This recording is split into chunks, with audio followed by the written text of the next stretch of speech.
By the way, আপনি মেয়েদের পোশাক পরে বসে আছেন কেন? আমি জানি শরীফ শরীফের গল্পের মতো সে এখন জোভান থেকে জোভানা। আমি বিশ্বাস করি না।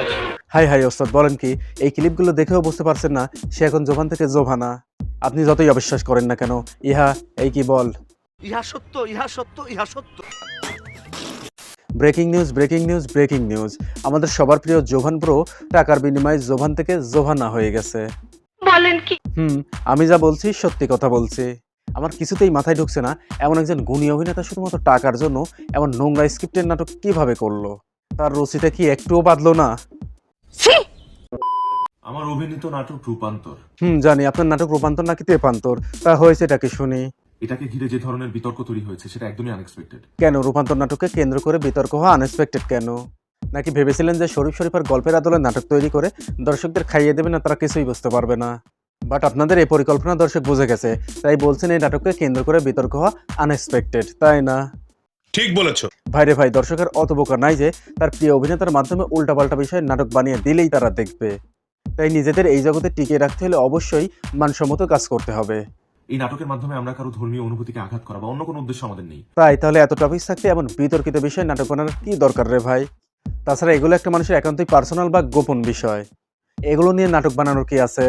আর আপনাদের যেহেতু এই নাটকের মাধ্যমে কোনো কিছু নর্মালাইজ করা বা কোনো কিছু ইস্টাবলিশ করার উদ্দেশ্য নেই, তাহলে কবে কোথায় কোন পত্রিকায় ছেলে থেকে মেয়ে বা মেয়ে থেকে ছেলে হওয়ার যে নিউজগুলো আছে সেগুলো এই নাটকের শেষে অ্যাড করার কি দরকার? ভাইরে ভাই, আকামজা করার করছেন এখন ধরাও খেয়ে গেছেন। তাই এখন আর ফাউ যুক্তি তর্ক উপস্থাপন না করে দর্শকদের কাছে, ইনফ্যাক্ট সমগ্র দেশবাসীর কাছে মাপসান আর ভবিষ্যতে এই ধরনের নাটক না বানানোর সংকল্প করেন।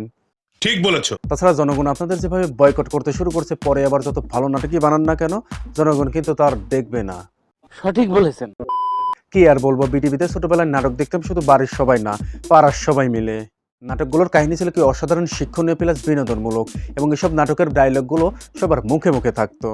আর এখন কি সব নাটক নির্মিত হচ্ছে যার জন্য দর্শকদের বয়কটের ডাক দিয়ে তা প্রতিহত করতে হচ্ছে।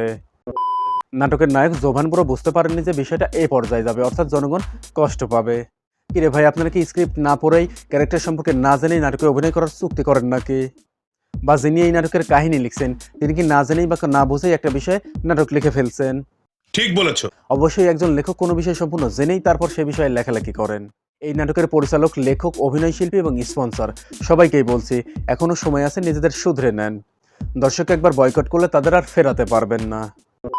দর্শক আজ এ পর্যন্তই। ভালো লাগলে লাইক দেবেন এবং সাবস্ক্রাইব করে অবশ্যই পাশে থাকবেন যেন যে কোনো ভাইরাল প্যাসাল উইদাউট ক্যাসাল আপনার কাছে পৌঁছে যায় সবার আগে। আর হ্যাঁ দর্শক, সময় কিন্তু ঠিকই চলে যাবে, আর একদিন আমরাও। সো ভালো কাজের আদেশ দিন এবং খারাপ কাজে নিষেধ করুন। আল্লাহ হাফেজ।